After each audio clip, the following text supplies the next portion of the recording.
When people talk about Claudine, they talk about James Earl Jones and Diane Carroll and the love story, but I just can't stop thinking about Charlene.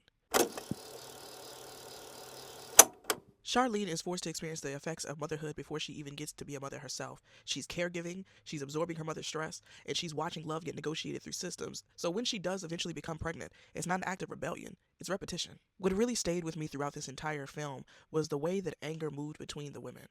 When Charlene gets pregnant, Claudine isn't just mad at Charlene for getting pregnant. She's mad at the cycle she's watching repeat. She's mad at the poverty. She's mad at the impossible choices that she's had to make and that her daughter will have to make. She's angry at the systems and how they operate. She's angry at a lot of things, but it has nowhere to go.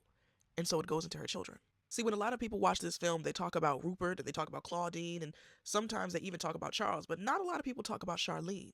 Because one of the first lines that I hear out of Charlene's mouth is, I ain't nothing but a babysitter. And we go from that to I am nothing, I have nothing. And then we go from that to I'm pregnant.